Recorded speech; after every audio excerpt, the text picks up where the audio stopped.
Shalom jemaat Tuhan yang saya kasihi di dalam Tuhan kita Yesus Kristus. Bertemu lagi kita kali ini di dalam ibadah online kita. Kita bersyukur kepada Tuhan karena kasih dan kebaikan Tuhan kita boleh ada pagi hari ini.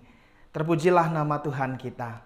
Saudara-saudari yang saya kasihi, sebelum kita memulakan ibadah kita, saya mau mengingatkan kita bahwa ini adalah minggu pertama di bulan Oktober dan pada hari ini kita akan mengadakan perjamuan kudus. Oleh itu saya mau mengingatkan kita supaya kita mempersiapkan roti dan anggur kita supaya nanti kita boleh sama-sama mengambil bahagian di dalam perjamuan kudus yang akan dikendalikan oleh hambanya Pastor Denley. Baik saudara, dimanapun kita berada, saya berdoa supaya kita semua tetap bersemangat di dalam Tuhan. Lebih-lebih lagi kita memasuki bulan yang baru dan tinggal lagi bulan November dan Desember di mana kita akan menghabiskan tahun ini. Bagaimanapun kita menjalani tahun kita, biarlah kita tetap bersemangat, bersukacita oleh karena Tuhan kita Yesus Kristus yang menyertai kita itu adalah Tuhan yang baik. Amin. Jadi pada pagi hari ini sebelum kita beribadah, mari saya mengajak kita bersama-sama datang di dalam doa kita. Kita serahkan ibadah kita ke dalam tangan Tuhan. Biarlah Tuhan yang menyertai kita dari awal sehingga akhirnya. Mari kita berdoa. Tuhan Yesus Bapa kami yang baik, kami bersyukur saat pagi hari ini karena kasih dan anugerah Tuhan, kebaikan-Mu menyertai setiap pribadi kami. Pagi hari ini kami ada di tempat ini untuk sama-sama Tuhan Yesus mempersiapkan hati kami, jiwa kami dan roh kami Tuhan. Tubuh kami Tuhan, pagi hari ini di hadapan Engkau. Kami mau Tuhan Yesus menikmati puji-pujian kami mau menikmati penyembahan kami mau menikmati firman Tuhan yang akan disampaikan. Bahkan Tuhan Yesus kami mau lebih lagi Tuhan Yesus memperingati karya keselamatan yang sudah Tuhan lakukan bagi setiap pribadi kami melalui perjamuan kudus yang akan kami ambil hari ini. Tuhan Yesus kami berdoa, berkati setiap hamba-Mu yang mendengar pada pagi hari ini, yang hadir pada pagi hari ini Tuhan Yesus di dalam ibadah online ini. Dimanapun kami streaming pagi hari ini Tuhan Yesus kami berdoa, Roh Kudus Tuhan menyertai setiap pribadi kami.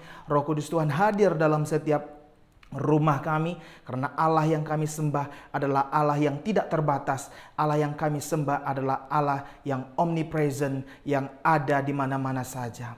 Pagi hari ini Tuhan Yesus kami mengundang Roh Kudus-Mu berkarya di tengah-tengah kami. Berkati Tuhan Yesus setiap pujian penyembahan yang kami angkatkan.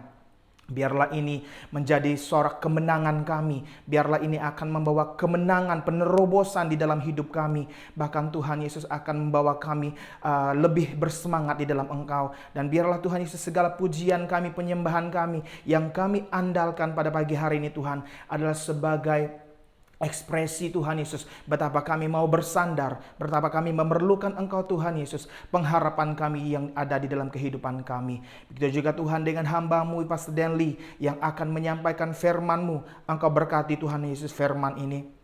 Biarlah Tuhan Yesus akan jatuh di tanah yang baik dan Engkau yang membawa pertumbuhan di dalam setiap kami yang mendengarkan firman. Terpujilah nama-Mu Tuhan. Kami berdoa, kami menyerahkan ibadah kami ke dalam tangan Engkau. Biarlah Engkau yang sertai kami, berkati kami Tuhan. Terpujilah nama-Mu, dalam nama Tuhan kami Yesus Kristus kami berdoa dan mengucap syukur. Amin. Haleluya. Mari kita siapkan diri kita untuk memuji menyembah Tuhan pada pagi hari ini. Kita ambil bahagian bersama-sama dengan sukacita, dengan bersemangat kita memuji menyembah Tuhan. Haleluya. Tuhan Yesus memberkati.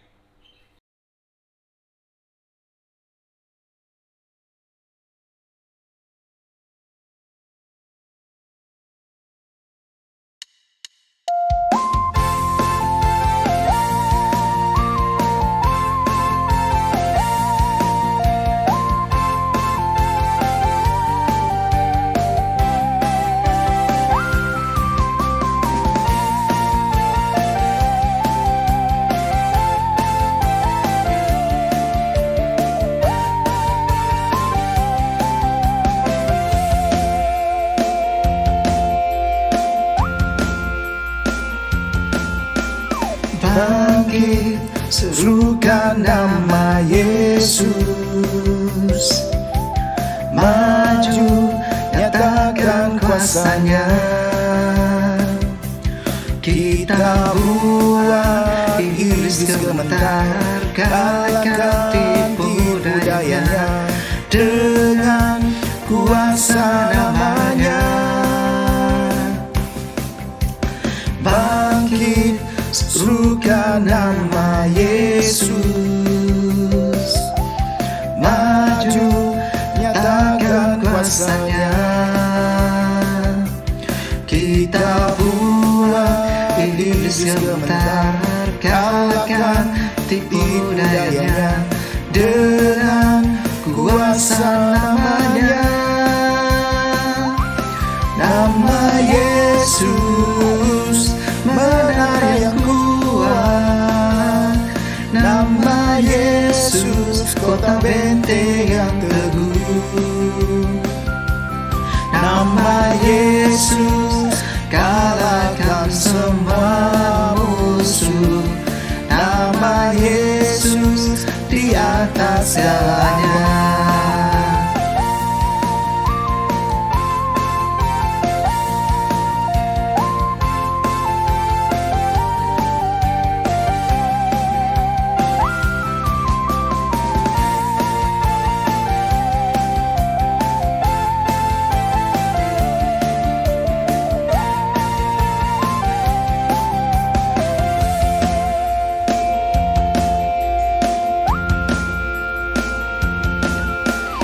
Bangkit, serukan nama Yesus.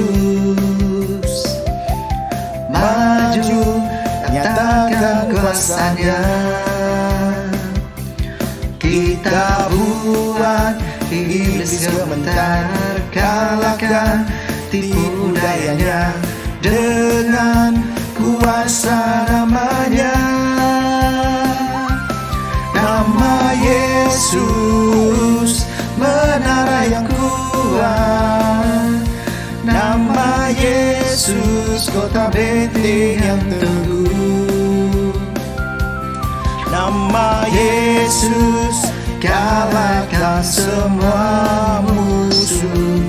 Nama Yesus di atas segalanya.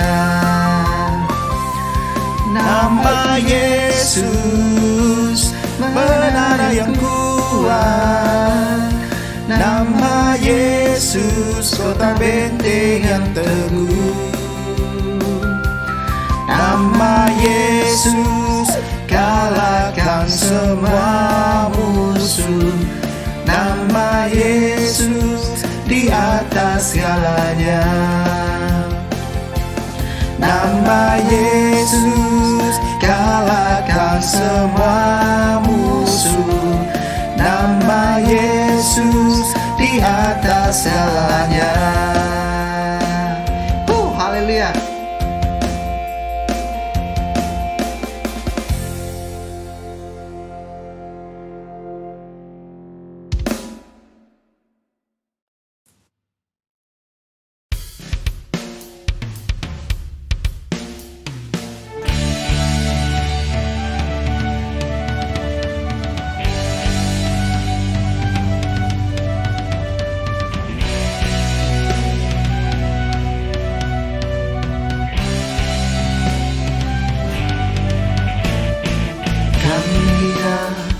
Telah ditebus dengan darah yang kudus, mengangkat pujian bagimu.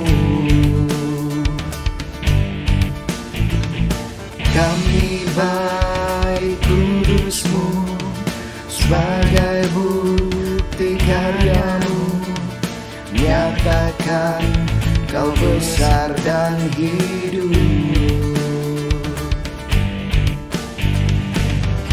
Berlari sampai tujuan, mendapatkan mahkota kekal. Kami terima kuasa-Mu Tuhan, kami terima kemenangan yang Engkau sediakan untuk kami bawa di setiap langkah. Dimanapun kami berdiri, kemanapun kami kan pergi, di situ pasti mukjizat-Mu terjadi.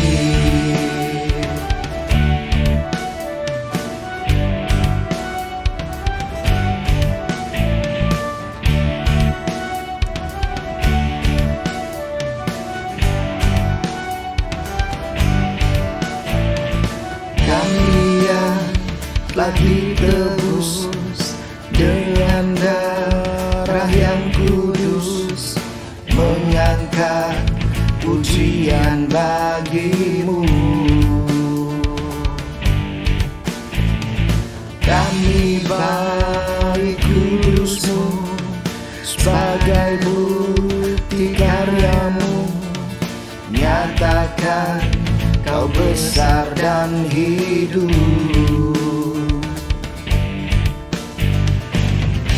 Berlari sampai tujuan, mendapatkan mahkota kekal. Kami terima kuasa-Mu Tuhan, kami terima kemenangan yang Engkau sediakan untuk kami bawa di setiap langkah. Dimanapun kami berdiri, kemanapun kami kan pergi, di situ pasti mukjizat-Mu terjadi.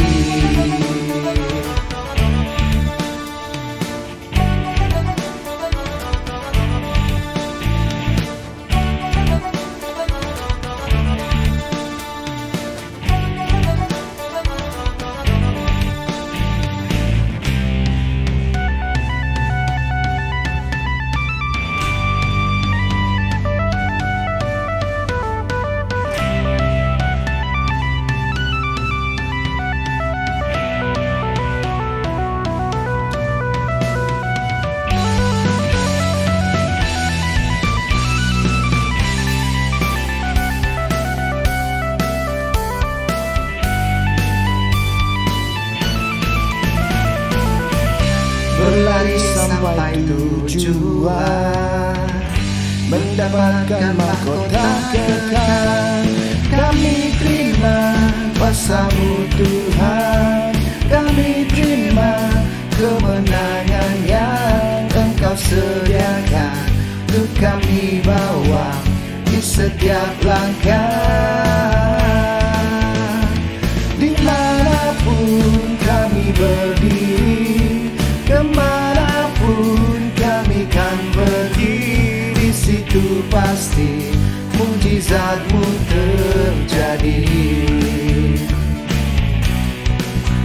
Di situ pasti mukjizat-Mu terjadi. Di situ pasti mukjizat-Mu terjadi.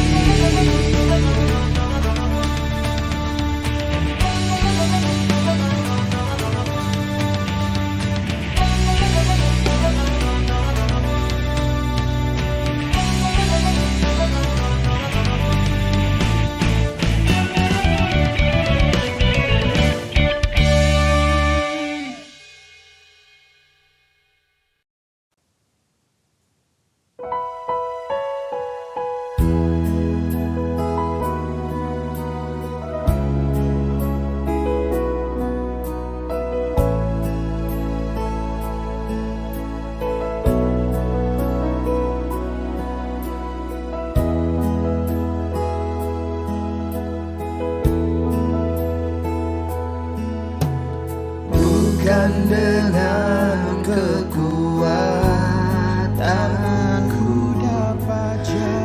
dapat jalani hidupku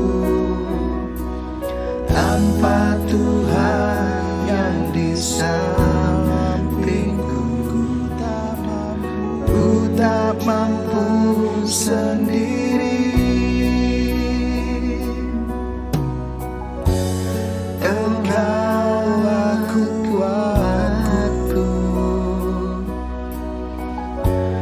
Yang menopangku, ku pandang wajah-Mu dan berseru, pertolonganku datang dari-Mu.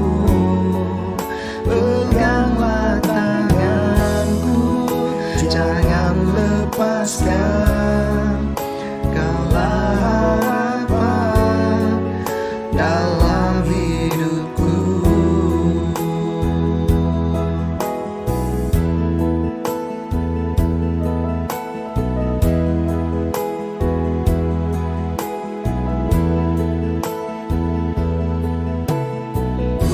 dan dengan kekuatanku ku dapat jalani hidupku tanpa Tuhan yang di sampingku. Ku tak mampu sendiri.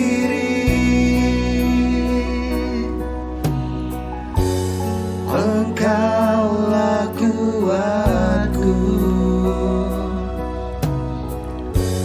yang menopangku. Ku pandang wajah-Mu dan berseru, pertolonganku datang dari-Mu. Peganglah tanganku, jangan lepaskan. Kaulah harapan dalam hidupku. Ku pandang wajah-Mu dan berseru, pertolonganku datang dari-Mu. Peganglah tanganku, jangan lepaskan. Kaulah harapan dalam hidupku.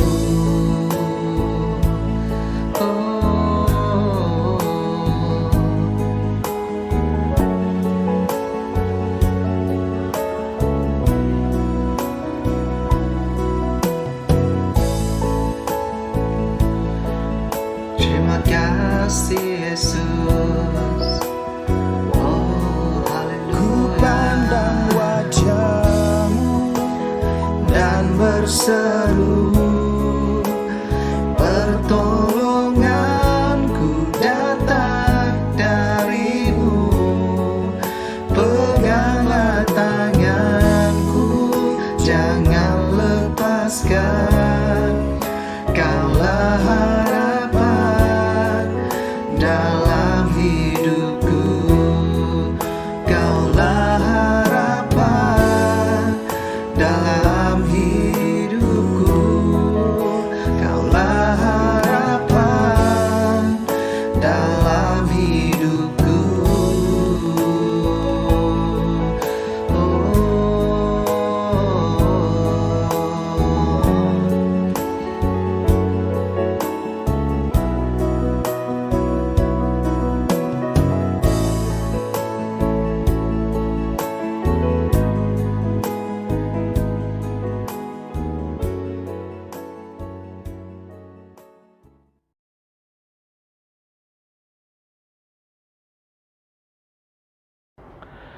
Salam dan selamat beribadah untuk semua jemaat Tuhan, Gereja Gracia Seri Muda, dan semua umat Tuhan yang bersama dalam kebaktian pagi ini.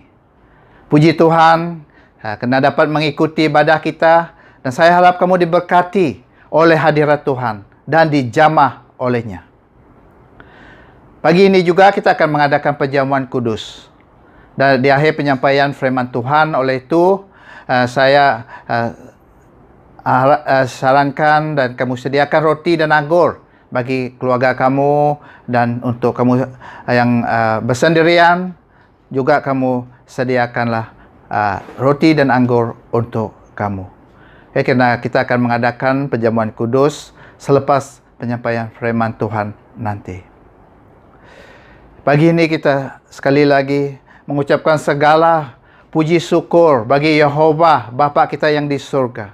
Karena oleh belas kasihan-Nya yang teramat besar, kita dikurniakannya suatu kelahiran baru dengan membangkitkan Yesus Kristus daripada kematian. Oleh itu, kita memiliki harapan yang penuh berkat serta warisan yang tidak akan binasa, disimpan untuk kita di surga yang pasti akan dinyatakan dalam kemuliaannya. Haleluya. Dan sebelum kita mendengar firman Tuhan yang kita akan belajar pagi ini, yang terdapat dalam buku Yohanes 20 Yohanes bagian 20 ayat 1 hingga 18 kita akan memperhatikan nanti, yaitu tentang suatu keistimewaan yang saya percaya yang dimiliki oleh Maria. Itulah sebabnya saya akan memberi tajuk firman Tuhan yang saya mau sampaikan, mengapa ianya Maria. Dan ini adalah siri dari pembelajaran dalam kebangkitan Tuhan Yesus yang kita mahu perhatikan dalam 2 minggu ini. Nah, setelah Tuhan bangkit, kita mau memperhatikan dan peristiwa kebangkitan Tuhan Yesus. Mari yang di awal kebangkitannya, peristiwa yang terjadi di awal kebangkitannya, ini yang kita mau perhatikan. Dan ini karena ini adalah bahagian yang terakhir dalam buku Injil, seperti dalam buku Matius bagian 28 ini juga dinyatakan. Bagi juga yang terakhir bagian Rasul ditulis oleh Injil Markus. Jadi sama kita akan mau belajar apa yang terjadi dan apa yang Tuhan lakukan, apa yang dalam awal kebangkitannya. Karena ini saya percaya adalah satu era, yaitu ini adalah satu pemulaan dalam perkembangan, dalam pelayanan kerajaan Tuhan. Jadi mari kita datang di hadapan Yehova Bapa di surga untuk meminta Roh Kudus yang menolong bagi saya yang menyampai dan juga kamu yang mendengar. Biar kita yang ada hati kita terbuka untuk memahami dan juga dapat meresponi firman Tuhan yang kita akan dengar. Oke, mari kita berdoa. Saya akan pimpin kita dalam doa. Yehova, sekali lagi kami umat-Mu datang di hadirat-Mu. Bapa, kami bersyukur kerana pagi ini kami telah memuji dan memuliakan Engkau. Inilah Tuhan kasih-Mu atas setiap umat-Mu. Ya, pagi ini Tuhan yang menyembah Engkau, yang datang beribadah untuk menyembah Engkau, melakukan Tuhan dari hati kami. Tuhan memuliakan Engkau. Kerana kami mau mengatakan kebaikan-Mu, penyertaan-Mu dalam hidup kami Bapa dalam minggu yang lepas. Dan kami percaya dan melalui firman-Mu ini juga akan menguatkan kami menghadapi minggu yang akan datang ini dan juga bulan yang akan datang ini. Tuhan kami menyerah masa ini di dalam kuasa-Mu yang berkuasa di bumi dan di surga. Dalam nama Tuhan Yesus kami berdoa. Amin. Mari kita baca dalam firman Tuhan yang terdapat dalam Injil Yohanes bagian 20. Saya akan baca untuk kita. Kita baca ayat 1 hingga 18. Ini adalah peristiwa yang kebangkitan Tuhan Yesus yang awal, peristiwa yang terjadi, dan kita akan memperhatikan apa yang Alkitab katakan, apa yang Tuhan tunjukkan ataupun tekankan dalam firman ini. Dan saya harap kita mendapati sesuatu yang baru untuk kita meneguhkan iman kita dan juga merapatkan hubungan kita dengan Tuhan. Mari kita baca. Saya akan buka firman Tuhan yang terdapat dalam Yohanes 20 ayat 1. Saya gunakan Alkitab versi Borneo EVB. Ayat 1 dia mula, pada awal pagi hari pertama minggu itu, ketika masih gelap lagi, Maria Magdalena pergi ke makam itu. Dia mendapati batu penutup telah digulingkan dari lubang makam itu. Dia pun berlari mencari Simon Petrus dan murid lain yang dikasihi oleh Yesus, lalu berkata, "Jenazah Tuhan telah diambil dari makam, entah ke mana dialihkan." Petrus dan murid lain itu pun pergi ke makam. Kedua-duanya berlari, tetapi murid yang lain itu berlari mendahului Petrus dan tiba di makam itu lebih dahulu. Dia menjenguk ke dalam dan melihat kain lenan di situ, tapi tidak masuk ke makam itu. Apabila Simon Petrus yang menyusul murid itu itu tiba, dia terus masuk ke dalam makam itu dan nampak kain lenan terletak di situ. Dia juga melihat kain kafan lenan yang diikat pada kepala Yesus, terlipat berasingan. Kemudian murid yang lain yang sampai dulu itu di kubur itu pun masuk. Dia melihat segala-galanya lalu percaya. Setakat itu, mereka belum memahami apa yang tersurat dalam kitab suci, yaitu dia harus bangkit daripada kematian. Selepas itu, murid-murid Yesus itu pun pulang ke rumah mereka. Ayat 11. Tetapi Maria berdiri di hadapan makam itu sambil menangis. Kemudian sambil menangis, dia menjenguk ke dalam. Dia melihat dua malaikat berpakaian putih duduk di tempat jenazah Yesus, dibaring dahulu. Satu malaikat di sebelah kepala dan satu di sebelah kaki. Malaikat-malaikat itu bertanya kepada Maria, "Puan, mengapa menangis?" Maria menyahut, "Jenazah Tuhanku telah diambil, entah kemana dialihkan." Kemudian Maria menoleh, lalu melihat Yesus berdiri di situ, tapi Maria tidak mengenalnya. Yesus berkata kepada Maria, "Puan, mengapa menangis? Siapakah yang kamu cari?" Pada sangkaan Maria, dia tukang kebun di taman itu. Dengan demikian Maria berkata, "Tuan, jika kamu telah mengalihkan jenazah Yesus, beritahulah aku di mana kamu letakkannya, supaya dapat kuambil jenazahnya." Yesus berkata kepadanya, "Maria." Maria berpaling kepada Yesus, lalu berseru dalam bahasa Ibrani, "Rabboni," artinya guru. Yesus berkata kepadanya, "Jangan berpaut padaku, karena aku belum lagi kembali kepada Bapa. Pergilah kepada murid-muridku, katakan kepada mereka bahwa sekarang aku akan kembali kepada Bapakku dan Bapakmu, Allahku dan Allahmu." Maria Magdalena pun pergi mendapatkan para murid Yesus, lalu memberitahu, "Aku telah melihat Tuhan," dan dia telah menuturkan kata-kata itu kepadanya. Haleluya. Puji Tuhan atas pembacaan firman Tuhan. Mengapa saya bagi tajuk,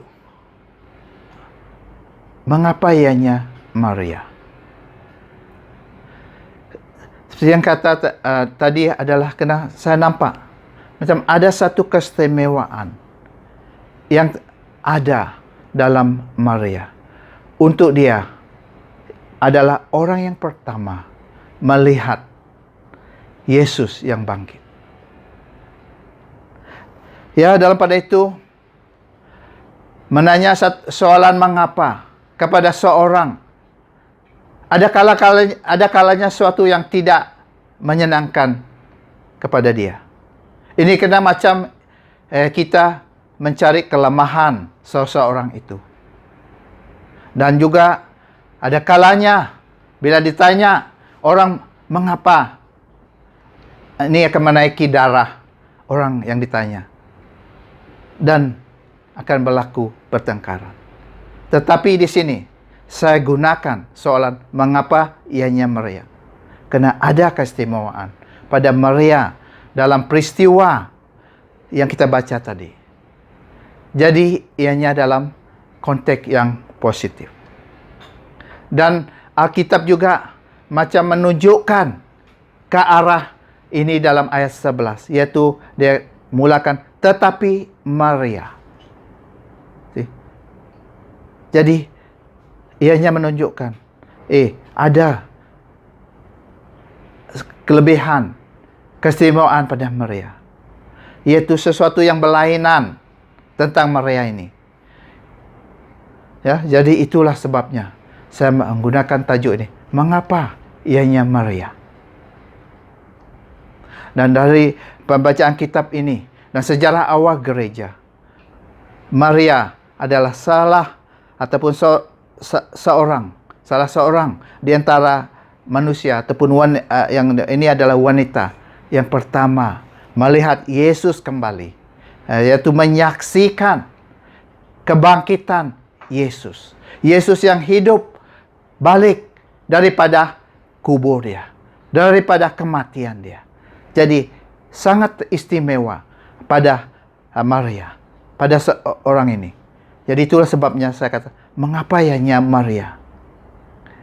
Ya, nah, karena Maria melihat Yesus yang datang menunjukkan dirinya dengan sekarang memiliki tubuh yang baru dan sempurna setelah bangkit daripada kematiannya. Dia tidak lagi memiliki tubuh yang beberapa hari yang lepas itu diseksa dan penuh dengan luka-luka pada tubuhnya beberapa hari, 3 hari yang lepas. Jadi ini saya percaya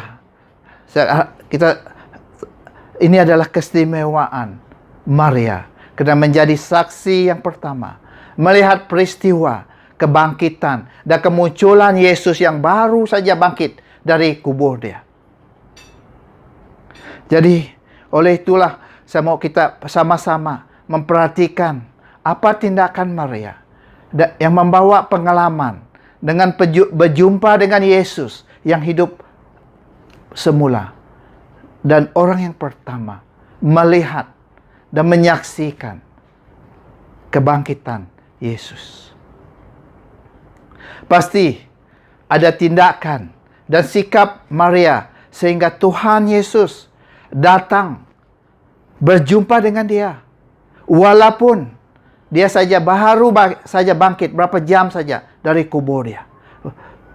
Untuk memiliki tubuh yang baru dan bangkit daripada kematian, daripada maut yang badan dia alami dalam 3 hari yang lepas. Dan saya pikir keutamaan Yesus sepatutnya dan sebagai dia adalah untuk naik di surga, berjumpa dengan Bapaknya. Karena bila-bila masa dia boleh menampakkan diri kepada Maria selepas itu. Tetapi belum pun dia pergi ke surga, dia datang berjumpa dengan Maria.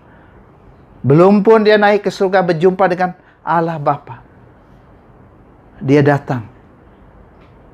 Dia masih di bumi, di alam ini, dan menyatakan mau bertemu dengan Maria, tidak mau meninggalkan Maria begitu saja. Dan ini dinyatakan dalam ayat 17 yang kita baca tadi. Jadi inilah yang saya mahu kita akan belajar, yaitu perkara apa yang ada pada Maria. Yaitu pasti ada sesuatu, ada yang dia lakukan begitu menyentuh hati Yesus untuk mengutamakan perjumpaan dengan Maria daripada naik dulu ke surga dengan Bapa. Jadi ini sesuatu yang saya mau kita menjadi contoh ataupun ikutan bagi kita. Saya percaya semua kita juga mahu melakukan sesuatu yang menyenangkan hati Tuhan kita Yesus Kristus. Jadi mari kita melihat apa sikap Maria yang dalam kejadian atau peristiwa ini sehingga Tuhan Yesus datang berjumpa dengan dia. Pertama adalah karena Maria pergi melawat ataupun mahu melihat makam Yesus. Itu adalah apa yang dilakukan. Tindakan dia mahu pergi melihat makam Yesus pagi itu. Kita baca dalam Matius 28 ayat 1. Saya baca untuk kita. Selepas hari Sabat, ketika fajar menyising pada hari pertama minggu itu, Maria Magdalena dan Maria yang seorang lagi pergi melihat makam Yesus. Jadi ini tindakan. Mereka pergi melihat makam Yesus. Apa tujuan mereka? Alkitab mengatakan karena mereka mahu melumuri jenazah Yesus dengan ramuan rempah yang telah mereka beli, disediakan untuk dibawa. Dan mahu melumuri, menyimpannya ke atas seluruh tubuh Tuhan Yesus. Dan ini ada tertulis dalam Alkitab, dalam Markus bagian 16 ayat 1. Dia kata setelah tamat hari Sabat, Maria Magdalena, Maria ibu Yakobus dan Salome membeli ramuan rempah untuk melumuri jenazah Yesus. Jadi mereka Maria mempunyai arah dan tujuan. Yaitu ada usaha untuk bangun awal, untuk mempersediakan diri untuk pergi melihat ataupun melawat makam Yesus. Dan juga dia membawa sesuatu yang telah dia sediakan beberapa hari yang lepas. Karena dia berusaha mahu memberi atau melakukan yang terbaik untuk Tuhan Yesus. Yaitu dia telah mempersediakan persembahannya untuk pergi kepada Tuhan Yesus. Yaitu mempersediakan dirinya dengan membawa sesuatu. Yaitu tidak dengan tangan kosong, tapi mempersediakan diri dia sendiri. Yaitu baik untuk pergi melawat makam itu, dia kena mempersediakan diri, memakai pakaian yang baik ataupun yang tepat untuk masa itu. Menggunakan pakaian yang sesuai untuk dipakai. Dan kerana dia masih malam, ada lampu, persediakan lampu. Dan ketiga adalah kena membawa persembahan mereka, yaitu rempah rantus yang telah dibeli dan ditumbuk, disediakan. Walaupun cuma pergi melawat makam Yesus saja, tapi banyak persediaan telah disediakan dari segi pakaian, dalam perjalanan apa yang perlu, dan juga membawa persembahan yang telah disediakan untuk datang kepada Yesus. Walaupun ini pergi ke makam saja. Jadi itu pertama, tindakan. Dan kita juga, firman Tuhan juga ada mengatakan, mereka mengalami ataupun melalui pengalaman yang sukar dan menakutkan dalam perjalanan, yaitu terdapat kejutan, kecemasan, gempa bumi. Dalam Matius 28 ayat 2, kejadian ini dinyatakan, yaitu ayat 2, Matius 28 ayat 2, tiba-tiba terjadi gempa bumi yang hebat. Karena seorang malaikat turun dari surga, lalu menggulingkan batu yang menutup makam itu dan duduk di atasnya. Satu yang luar biasa terjadi. Dan gempa bumi, karena dari surga, malaikat Tuhan. Dan ini adalah pekerjaan Tuhan.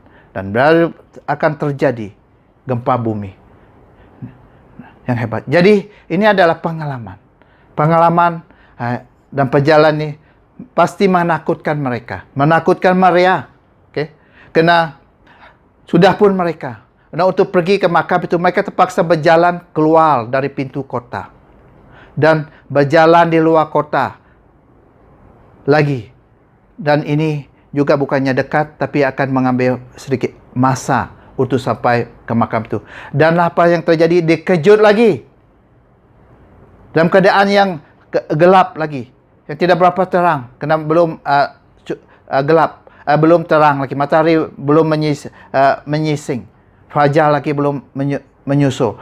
Jadi gempa bumi berlaku. Dan ini saya pasti sesuatu pengalaman yang sangat menakutkan. Apatah lagi dalam persekitar yang gelap begitu. Dan di luar lagi. Kepada siapa, dan saya pun pernah mengalami gocangan gempa bumi. Dan apalagi berlaku dalam kegelapan, akan merasa cemas. Okey.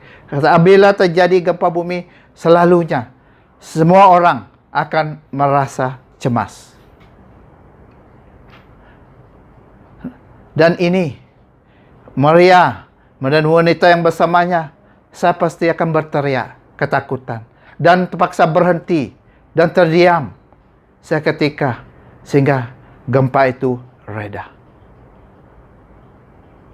Tapi kita tahu dia teruskan perjalanan untuk sampai ke kubur, ke makam. Walaupun mereka kejutan dan kecemasan kena gempa bumi tadi, ini tidak menghalangkan dia untuk mau berpatah balik. Tapi dia meneruskan. Bagi dapat cabaran untuk pergi kepada Tuhan Yesus, dia tidak berhenti atau balik, tapi dia teruskan. Bagaimana dia mempunyai adalah seorang wanita, seorang yang mempunyai semangat yang sangat kental untuk bertemu dengan Yesus.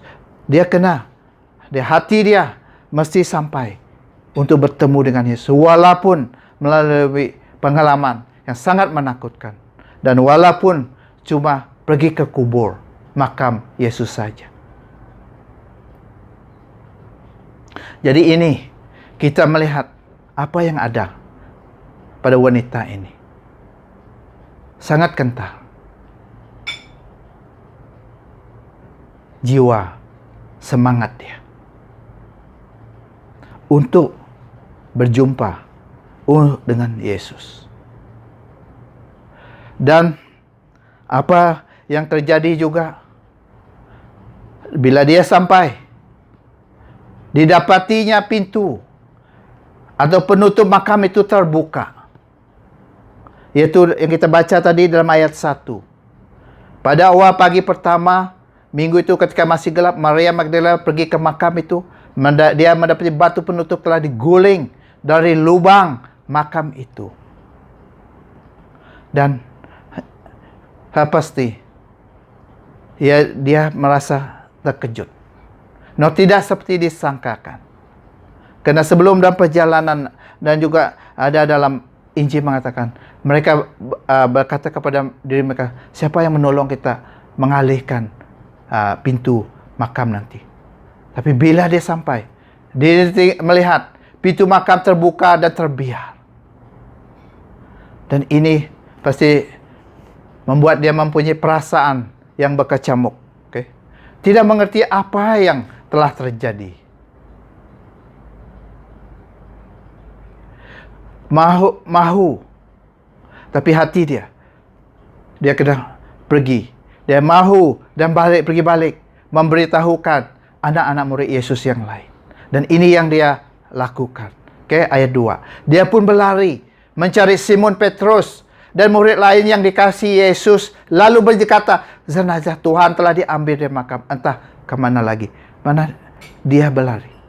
Bagaimana dia tidak berdiam diri. Dan tidak menyimpan apa yang dilihatnya. Tapi mahu mengongsikan kepada mereka yang lain. Yaitu anak-anak murid Yesus. Apa yang dilihatnya. Apa yang dialami. Yang dilihatnya. Dia pergi. Mau memberitahu kepada orang lain. Dia beritahu apa yang terjadi. Jadi dia tidak seorang yang berdiam diri, menyimpan peristiwa itu kepada dirinya sendiri, tapi mengungsi. Dan ini dia lakukan juga dengan cepat. Okey. Dia cepat, dia berlari. Dia pun berlari, ayat 2 tadi. Yang kita dia pun berlari. Jadi dia bila melihat tu, dia mau melakukannya dengan cepat. Bermakna tidak berlengah-lengah. Okey. Dan kerana dia wanita, seorang wanita berlari. Dia sesuatu yang tidak berapa senonoh dilihat, tapi dia tidak, dia melakukan, dia tidak malu-malu. Okay. Dia berlari saja untuk memberitahu kepada Simon Petrus dan Rasul dan juga Yohanes, okay, murid yang dikasihi Yesus. Dia cepat lakukan, tidak berlengah dan tidak malu-malu. Dia melakukan. Ini benar, dia melakukan apa yang ada dalam hati dia, dan apa yang difikir yang terbaik untuk Tuhan dalam keadaan tertentu. Bila melihat pintu terbuka, dan ini pertama dia kata, oh, saya kena beritahu, saya kena pergi bagi tahu anak murid yang lain apa yang terjadi.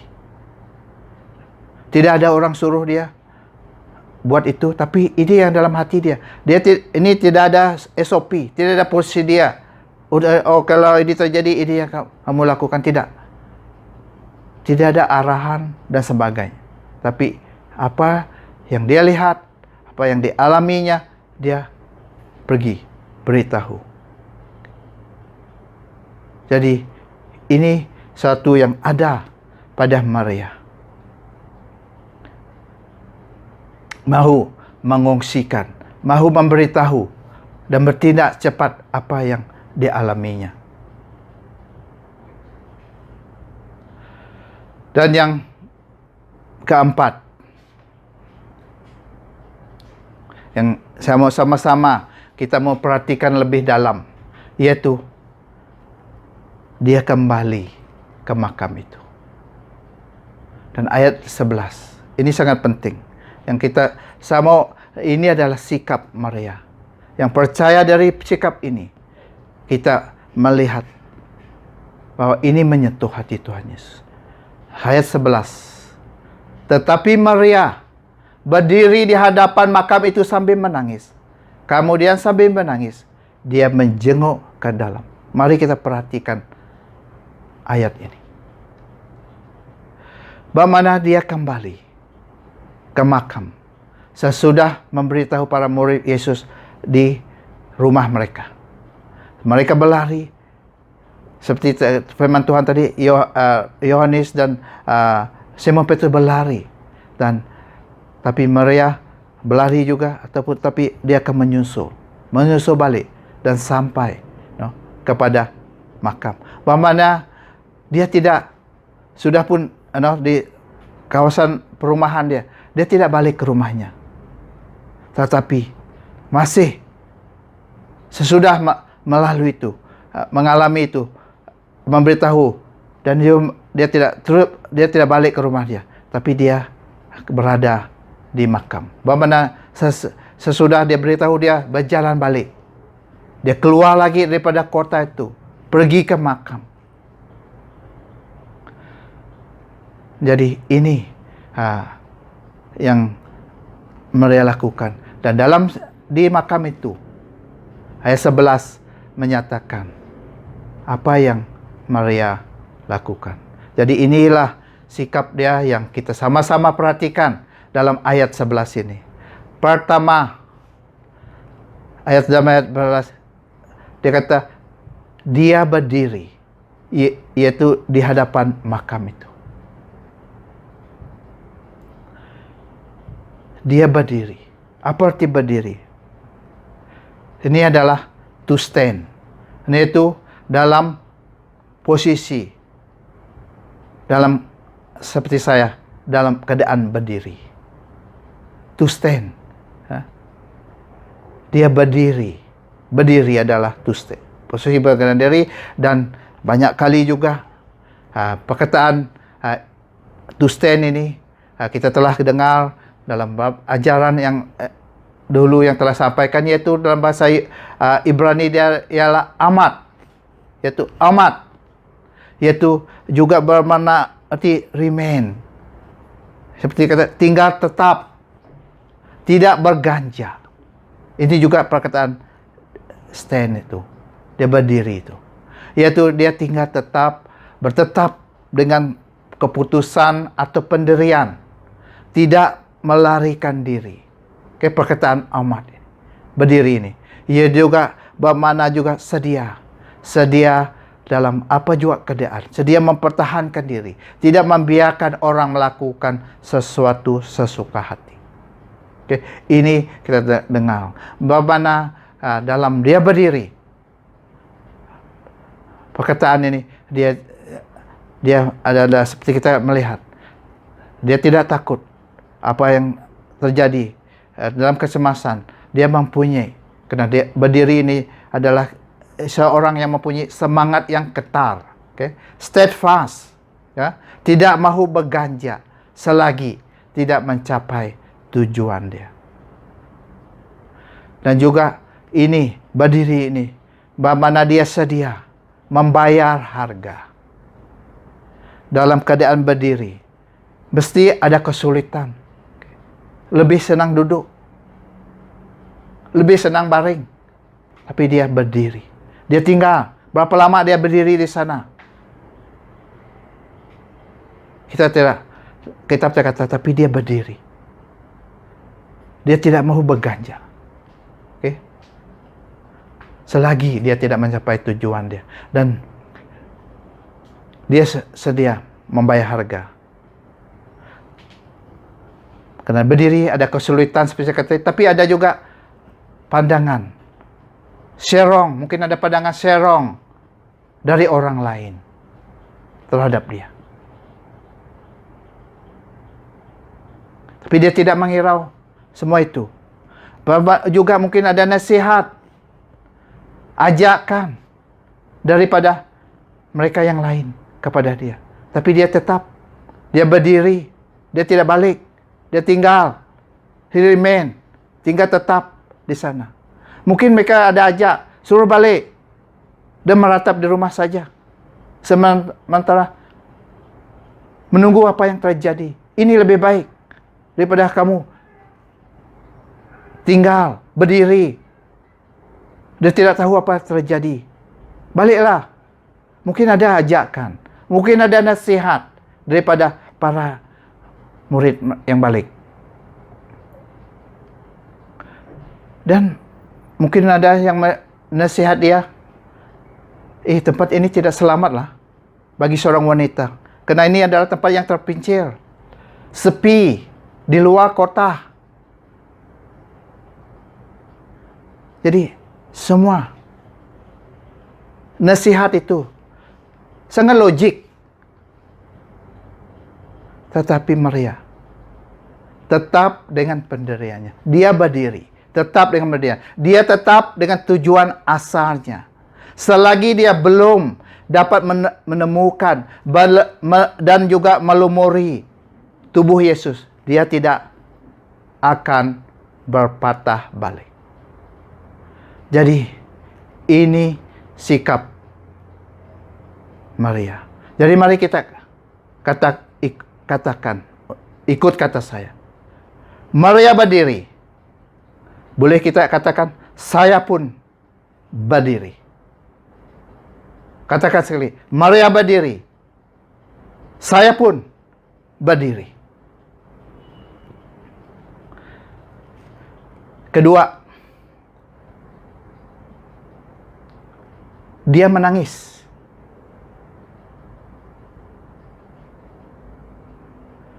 Menangis, yaitu dia meratap, mengalir air mata.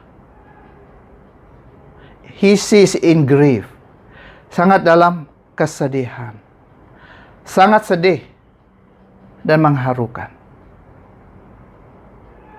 Hati dia so painful. Karena peratapan dia ini adalah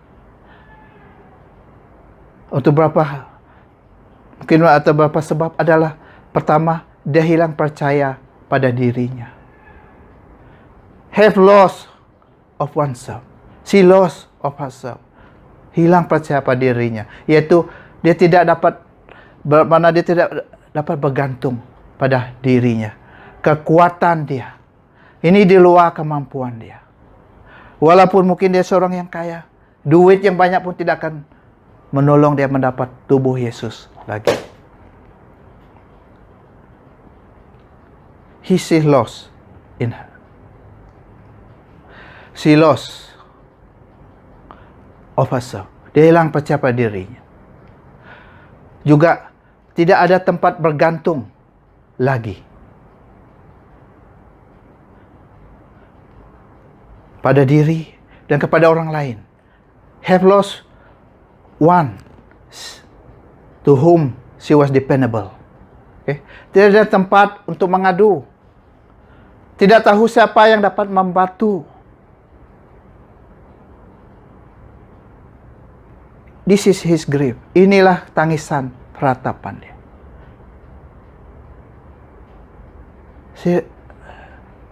He cannot do anything. Tidak tahu apa yang dia buat lagi. Apa yang patut dibuat. Semua sudah balik. Yang lelaki telah balik ke rumah masing-masing. Lagi pun tempat terpencil. Yang tinggal atau yang ada hanya dia dan mungkin seorang wanita yang lain yang menemani dia. Dan mereka adalah golongan lama.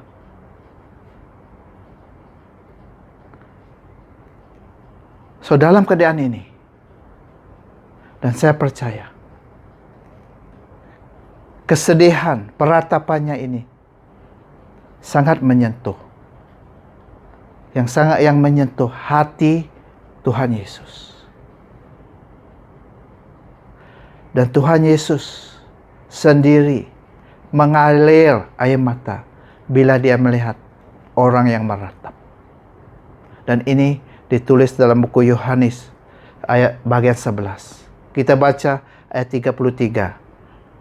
Ketika Maria menangis dan semua orang Yahudi yang bersamanya turut mengalir air mata, Yesus sungguh hibah dan terharu. Dan ayat 35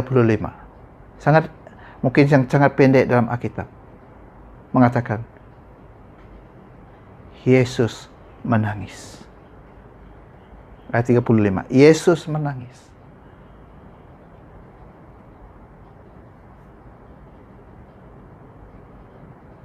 Dan ini saya percaya sangat menyentuh hati Tuhan.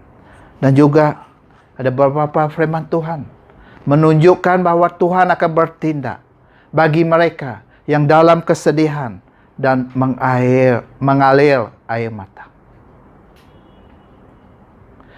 Mazmur 126 ayat 5 hingga 6. Mereka yang menyemai dengan air mata akan menuai dengan bahagia. Mereka yang menyemai dengan air mata akan menuai yang bahagia. Ayat 6. Orang yang sentiasa pergi sambil menangis, membawa benih untuk disemai, pasti akan datang lagi dengan bergembira, membawa hasil tuaiannya. Haleluya. Dan Yesaya, ini janji Tuhan. Janji Tuhan dalam Yesaya 57 ayat 15 bagi yang rendah hati, yang menangis, yang tahu bahwa dia tidak ada yang dapat menolong, dan jauh Tuhan. Janji Tuhan bagi umat dia, bagi kamu dan saya. Dalam Yesaya 57 ayat 15, ambil janji Tuhan ini. Karena firman Tuhan berkata ayat 15 Yesaya 57, karena beginilah firman yang maha tinggi dan yang maha mulia, yang bersemayam dalam kekekalan dan yang suci namanya.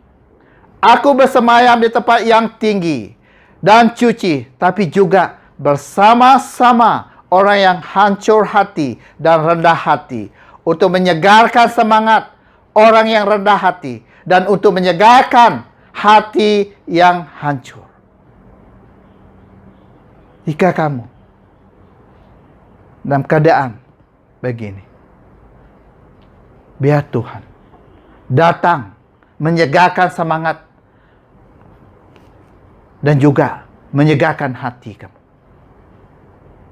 Ini janji Tuhan. Dan Tuhan menunjukkan dalam Maria. Maria menangis. Dan boleh kita katakan juga, ikut saya, Maria menangis, saya pun menangis. Kata lagi, Maria menangis, saya pun menangis.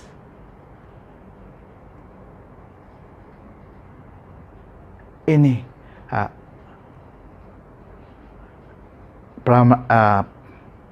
pendekatan kita dengan Tuhan.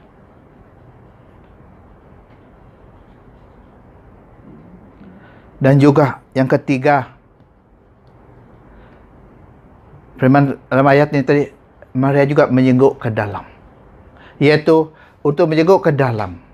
Bahawa Maria kena mula membuka dan menunduk muka. Okay? Stoop down and look into.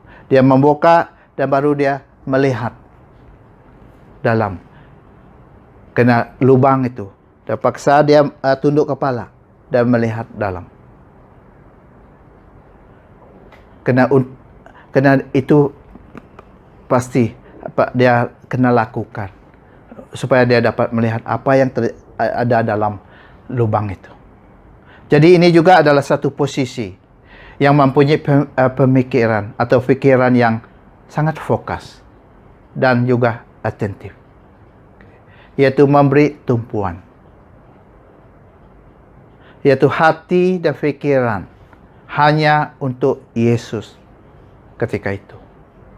Bukan perkara lain, tapi untuk Yesus. Apa yang terjadi lepas ini? Apa yang terjadi dalam makam itu, di mana tubuh Yesus ada sebelum itu menjadi perhatian utama dia. Yaitu, what has happened? Dia tumpukan perhatian dia kepada di mana Tuhan Yesus dulu. Okay. Pemenah, dia mempunyai pemikiran yang tertumpu pada Yesus. Dan juga saya percaya yang untuk menggerakkan hati dia. Dalam dia menangis, dia menunduk kepala, berdiri, tapi hati dia tergerak untuk menjenguk ke dalam. Saya percaya ini adalah pekerjaan Roh Kudus untuk dia. Untuk membuat dia, untuk melihat, untuk membuka mata, untuk mahu melihat ke dalam lubang itu. Pintu di mana Tuhan Yesus sebelum ini dibaring. Mayat atau jenazah Tuhan Yesus baring. Dan disebabkan niat hati dia, fikirannya yang hanya kepada Yesus, yang tertumpu pada Yesus, Roh Tuhan menggerakkan hati, membukakan matanya untuk melihat ke dalam makam ketika itu.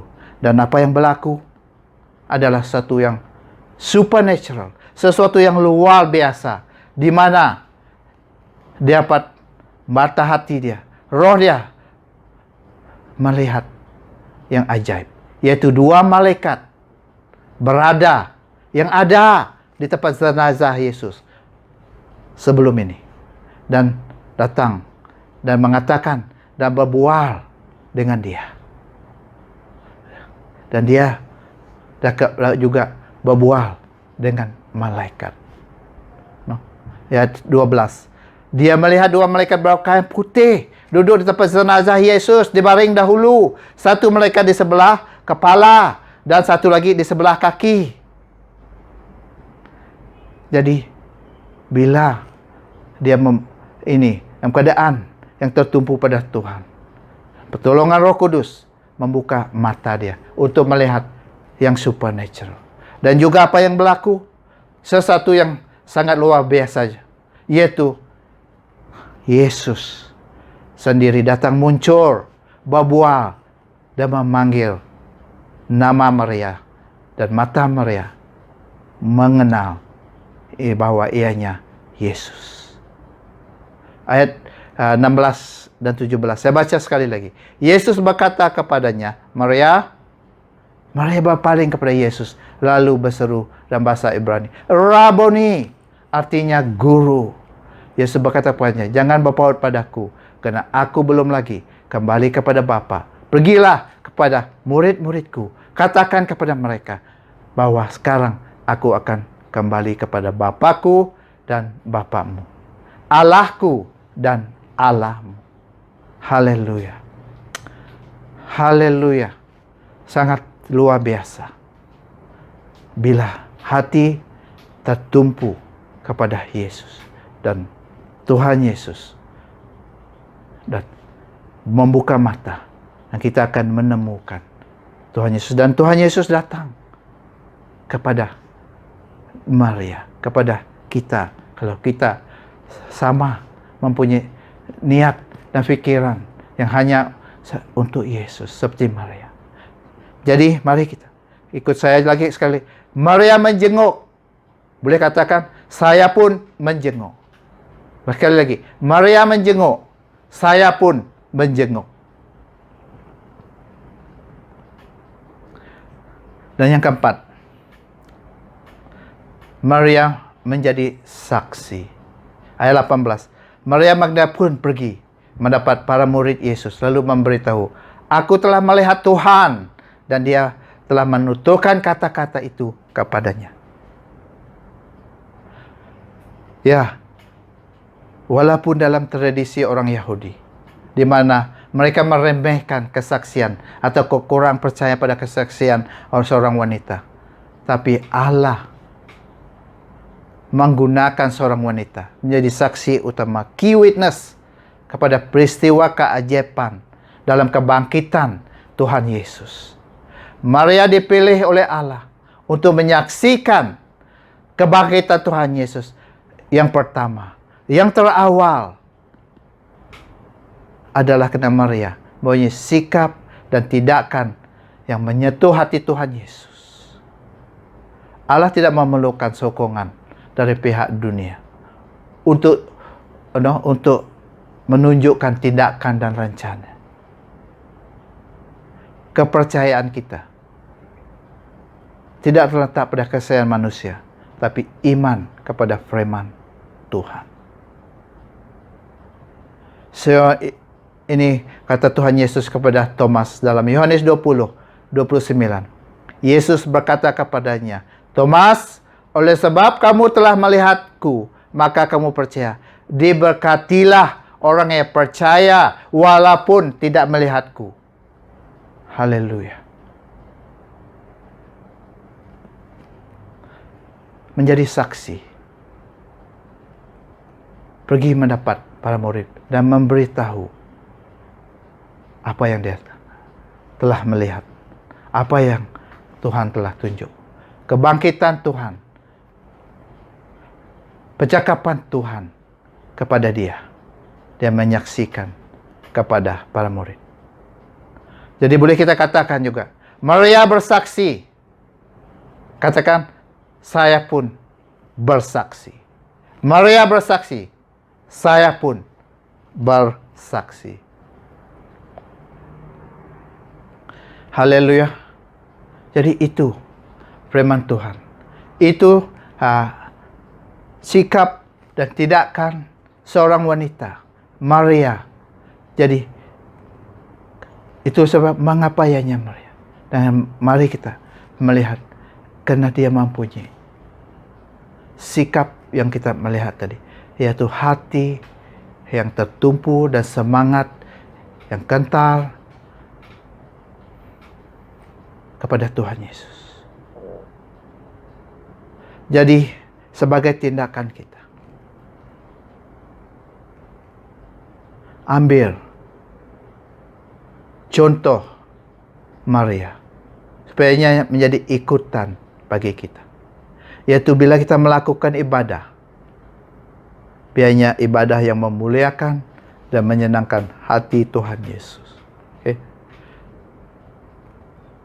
Biar ibadah yang kita ada, kita mau beribadah, baik lebih-lebih untuk kita ini as a corporate atau dalam semua kita,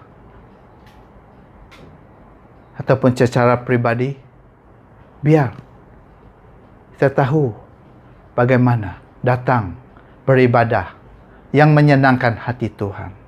Yaitu pertama, beberapa tindakan yang kita boleh lakukan. Datang beribadah dengan rela dan juga dengan membuat persediaan. Yaitu datang dengan hati yang bersedia dan rela. Dan juga ada mahu mempersembahkan sesuatu kepada Tuhan. Jangan kita datang tangan kosong. Ada sesuatu yang mahu kita persembahkan kepada Tuhan. Ini yang Maria lakukan. Walaupun tadi kita melihat pergi ke makam, tapi dia ada hati untuk melakukan sesuatu dan telah mempersediakannya untuk mempersembahkan, melakukan sesuatu kepada Tuhan. Dan Tuhan seperti tahu akan meresponi kepada kita mengikut pengorbanan, your sacrifice that you have made, yang kita lakukan, pengorbanan yang kita lakukan. Saya percaya Tuhan juga meresponi. No, dalam keadaan ini, walaupun kita sekarang membuat ibadah secara online, biar pendekatan kita, how we approach terhadap ibadah itu kepada Tuhan Yesus akan mempengaruhi hati Tuhan terhadap kita. Walaupun ini adalah secara online, but how you approach it, bagaimana kamu datang menganggap ibadah ini, begitu juga Tuhan terhadap kamu. Kalau kamu datang dengan hati yang bersedia, rela, dan ada sesuatu yang dipersembahkan, ada pengorbanan, no? Dan Tuhan akan meresponi. Karena inilah pemakaru hati Tuhan terhadap kamu dan saya. Kalau kita dingin, sejuk, atau lewat saja, hadir atau tidak hadir, jangan kita harap kita mendapat jamahan Tuhan dalam diri kita, untuk diri kita. Kita ingat tema kita tahun ini adalah menantikan penggenapan, pengharapan hari yang penuh berkat dan penyataan kemuliaan Allah. Tuhan akan datang untuk mendapatkan umatnya yang menanti, yang ada hati kepada Dia, yang punya hati kepada Dia. That not all will be taken. Tapi jika kita ada hati kepada Tuhan, that's begitu juga. You know, as a human also, we feel the same. Kalau orang tidak berapa indah apa yang kita buat atau lakukan, we don't want to spend time with them. Because what we do, what we think, we want to give, what we involve is very important. Sangat penting. Tapi kalau orang tidak mengambil kisah, ya, dan juga sebagai manusia, ya, our tendency will also will be called toward them also. Saya percaya ini juga hati Tuhan.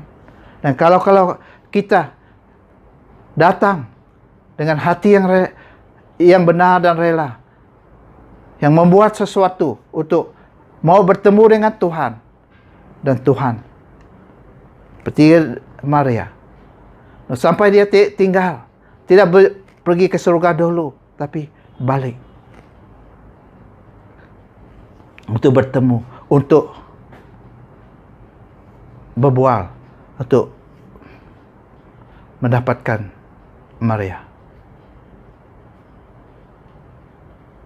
Jadi biar hati, fikiran dan tindakan kita kepada Tuhan dinyatakan, yaitu translate dengan kesediaan dan persediaan untuk datang menyembah dan beribadah kepada Dia.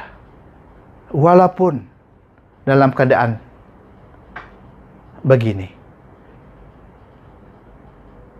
Dari usaha hati yang sedia dan benar dalam menyembah ataupun dalam penyembahan kepada Tuhan, Roh Kudus akan membantu dalam mengalami penyembahan dalam roh dan kebenaran. Roh Kudus dan akan menyegarkan roh kita.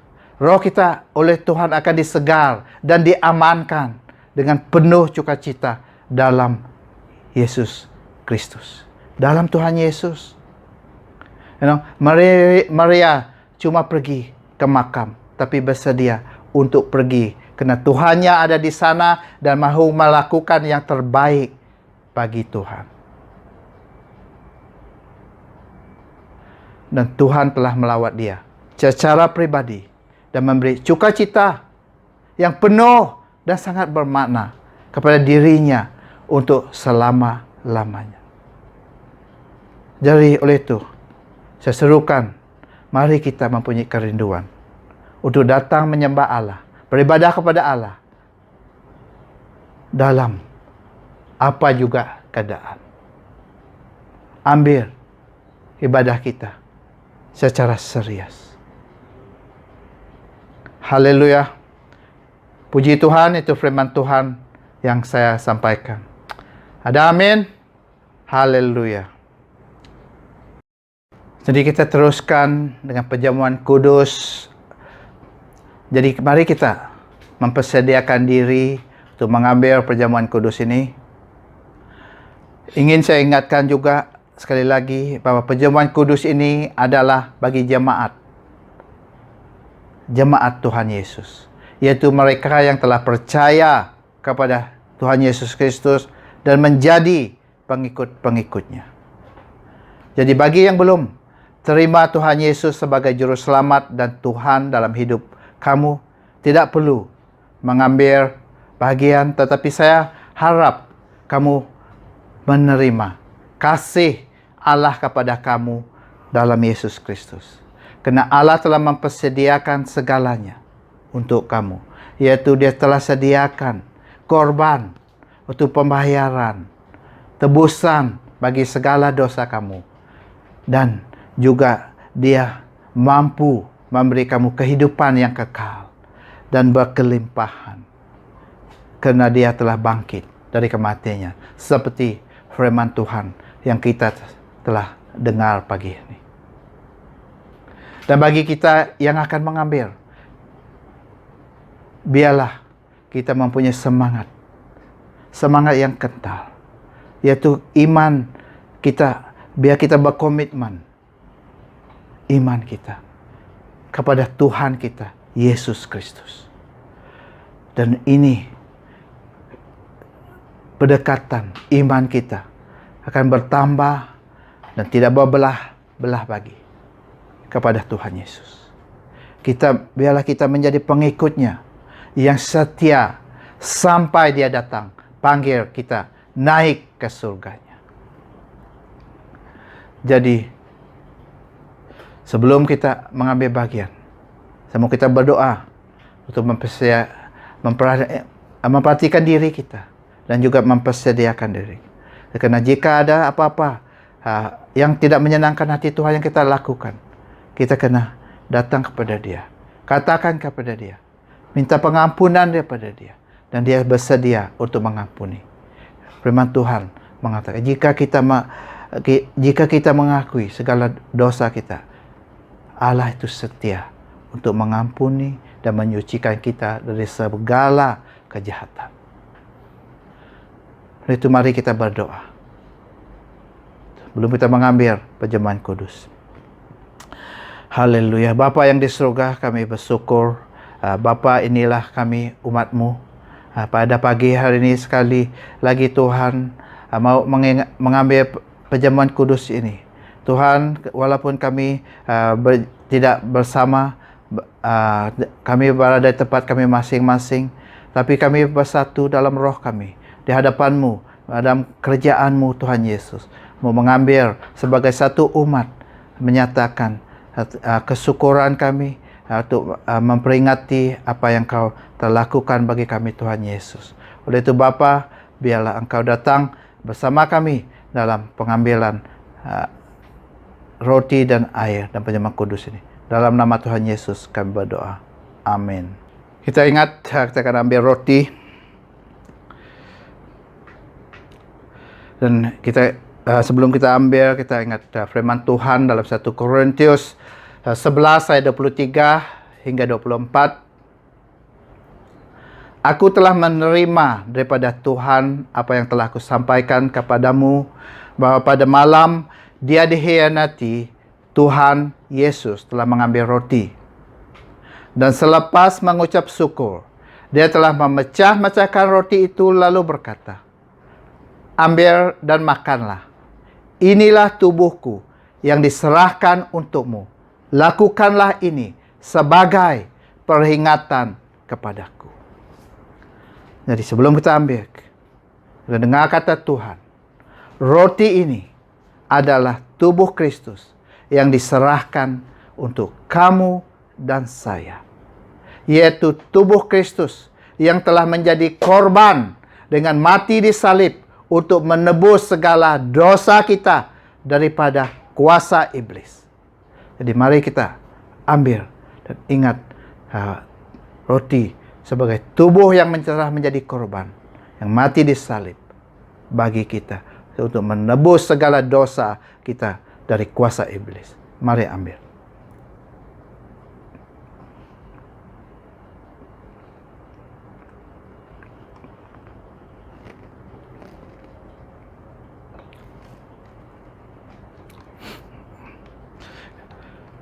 Pengambilan cawan. Tentang cawan juga firman Tuhan dalam 1 Korintus 11, 25 dan 26. Demikian juga sesudah makan, Dia mengambil cawan itu sambil berkata, "Cawan ini perjanjian baru dengan darahku. Setiap kali kamu meminumnya, lakukan ini sebagai peringatan kepadaku. Karena setiap kali kamu makan roti dan minum dari cawan dengan cara demikian, kamu memberitakan kematian Tuhan hingga kedatangannya." Jadi kita ingat, cawan adalah perjanjian baru, kata Tuhan.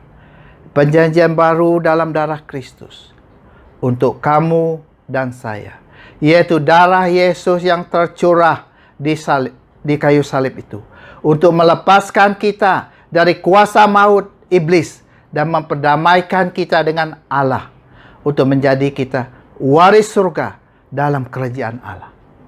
Jadi mari kita bersyukur karena apa yang telah Tuhan Yesus lakukan, memberikan diri Dia, memberikan nyawa Dia, menumpahkan darah Dia, menjadi satu perjanjian baru yang kita ini adalah milik kerajaan Kristus. Mari kita minum.